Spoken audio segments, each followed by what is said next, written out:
Hello, and welcome to the How-To series. My name is Roger No, and in this video I will explain how to complete a successful social analysis project report. So by now you've probably, you have completed the proposal and you've received my feedback. And so now it's finally time to move into the second step of the three-step project, the report. So what I'm going to do is to walk you through that in detail here now, going to the original document on eCentennial. So what I've come to the assignments folder, and I've opened up the report assignment outline and rubric. And here what we're going to notice is that the report actually contains 3 sections. In total it'll be about 5 to 6 pages, plus your references, plus your cover page. So the introduction, basically the introduction of the finished report is going to be a revision of the what, why section of your proposal. For most proposals, I give you feedback on the what, why, and you usually require doing some sort of editing or adjusting of that what, why section. But basically, you'll see we're identifying the social problem, connecting it to the course, and talking about why it is we want to, how it connects, this issue connects to us personally or professionally. That's basically the same thing you did with the what, why section of the proposal. So clean that up and put it in at the beginning of your report. Now the second part is the social analysis, the actual analysis. And here what I want to emphasize is that while it says conduct the analysis using one of the frameworks in the textbook, in fact we're going to use the framework on page 76. And that is this framework right here. And I want to see if I can just get in a little closer to it for you. So this is the framework, we call it the triangle framework from page 76 of the textbook. This is going to form the heart of your report. Now, what you're being asked to do is to, considering the research you've done on your social issue, what we now want to do is to be able to break it into 3 aspects: the individual, the ideological, and the structures. Your social problem is situated right here. It'd be one of something that looks like this, but it'd be much, much more specific and geographically contextualized. What you're going to do, though, starting with that problem, is you're going to try to explain it from an individual standpoint. Now here, the individual would be, what we want to do is we want to humanize the social problem. Part of what you're doing is capturing your reader's attention. But what we want to do is to paint a picture of how the individual suffers as a result of this social injustice. Now, typically, we are connected to these problems ourselves, and so the individual here is in fact 2 people. One, the victim, the one who's suffering, and secondly, probably we have an opportunity to place ourselves into that social problem. And so you want to be able to describe that. By the way, I'm going to walk through this and then I'm going to show you where we can see a sort of a sample of this stuff and what it looks like. I'm going to come to that sample in a few minutes when I finish walking through this triangle. So that's the individual, the person suffering, we ourselves, and how we're connected through it. For example, for those doing sweatshops, picture the individual humanizing their suffering in a faraway land, but then, understanding that the reason sweatshops do exist in faraway lands is because I, the Canadian consumer, demand an inexpensive t-shirt when I walk in to Walmart here in the streets of Scarborough or wherever. And so that's reflecting the individual, the sufferer, and also myself, putting myself in that issue, playing a role. Okay, now secondly, we get into the ideologies. And, whether it be patriarchy, white supremacy, any of these ideologies, neoliberalism, conservatism, neoconservatism, these are all the things that we were talking about in Chapter 4, the different stories that are told by different groups of people. Ultimately, the stories they sell us to how to frame these social problems. And as you're doing research on your problems, you're going to be encountering sources which come from different ideological perspectives. And so now this is what you're going to be pulling apart and placing in there. With my example of sweatshops, here the ideologies that I would be talking about are those of capitalism, the way we talked about it, and I see capitalism here, the neoliberalism, the pro-free trade, the pro-globalization, the the issues of profit maximization. All of these types of issues I would be including as ideologies that would support and justify the use of sweatshops. Now, we need to provide a variety of perspectives. And so we're also going to include sort of the progressive or transformative ideologies, and that would be sort of the anti-capitalism, the anti-sweatshop perspective, those that would tend to be more from the perspective of pointing out the injustice of all of this suffering. Human suffering for the purpose of, the almighty dollar, the profit, etc. And this is going to be the perspective more of the global citizen.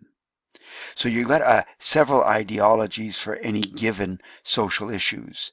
You have in here patriarchy. Anytime we're talking about male domination, the discussion of gender inequality and its many, many specific manifestations are going to involve the discussion of patriarchy, possibly backed up with conservative ideology.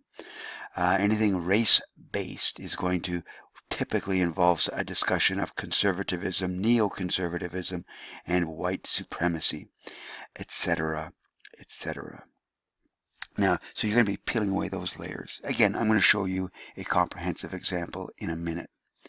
Now, at the same time, these ideologies do not work in isolation, but rather in conjunction with various social, economic, religious, and political structures, be they government, military, police, the structure of the corporation, education, schools, the structure of the media. Chapter 5, we talked about the power of the media and what it does, and various extra national trade organizations, United Nations, whatever it is, these structures. And so we want to be able to take a look at those and how they conspire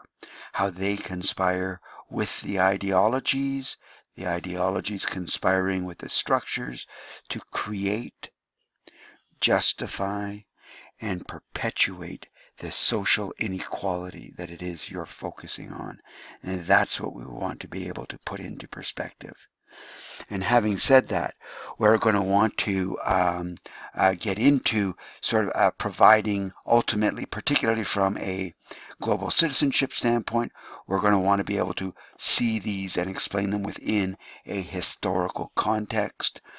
We may have a discussion, depending on your topic, mentioning the role of colonization or revolution, resistance to that colonization, whatever.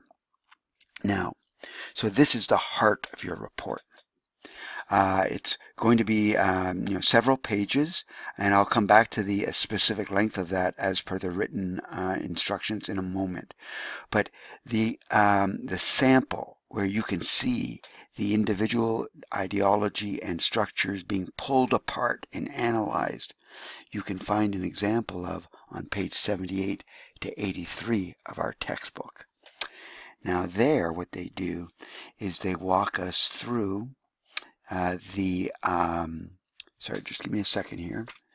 They walk us through a discussion of, this is page 78 of our textbook, a social analysis of the social injustice created through the global trade in coffee. And this is found on, as I said, page 78 through to 83. And as you read through this, please understand this is basically a sample of a social analysis report. Realize that as you're reading this, you're walking through the triangle analysis.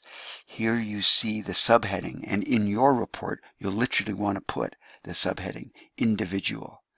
And they walk you through the suffering going on in faraway places, discussing how the farmers live in basically poverty, and do so because when we walk in to places like Tim Hortons at Centennial College, we're looking for a quick buzz. And so in here you'll see an example of the painting of the suffering of the individual in a faraway land connected to us as individuals, part of the reason those people suffer. And in a few paragraphs you explain that. Then here they talk about ideology, and now we're walking through the ideology part of that triangle framework.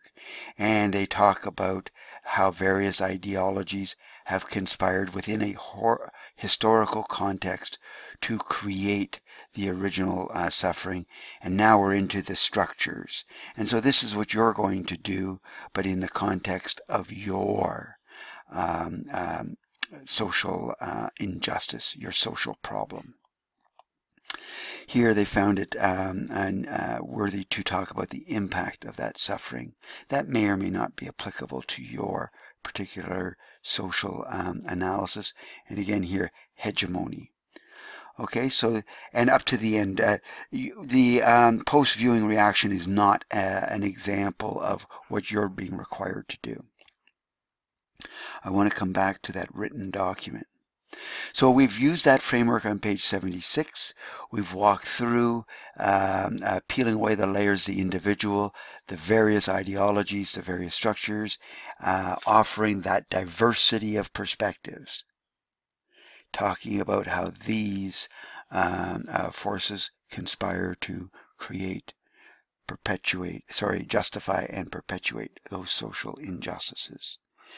Now, when they say the analysis should be 2 to 3 paragraphs for each level of the analysis, for example, in ideologies, my sweatshop example, capitalism would be one level, 2-3 paragraphs talking about how capitalism supports sweatshops. Another one was corporation, or for example, neoliberalism, the profit motive. That would be a second level with 2 or 3 more paragraphs. In the institutions or the structures, I'd be looking at the corporation. So that's one level, corporation, 2 to 3 paragraphs. Perhaps government regulation would be another level, 2 to 3 paragraphs. That's what we're talking about there. Okay, so you've done that. You've got your analysis using the model. And now you come towards the conclusion. The conclusion is actually 2 parts. One is what you might expect, a summary of the main points of the analysis. But then, importantly, is something different. And that is, based on all of that analysis, what you need to do is you need to offer 2 brief recommendations on, for example, solutions to that social action. Now these are going to be brief. We don't need to kill ourselves on these, but they do need to extend and be a logical extension of our analysis. When we get right to the very end of it, we're going to see that these recommendations, okay, we're going to get there later on. Actually, I'm sorry, I'm thinking of the third step, the presentation. So for now, that's going to be it. This is going to be a written document, again, one report per group, uploaded to eCentennial, and that is required, I forget, middle of November or whatever the planner says. So to come back, I think that wraps up.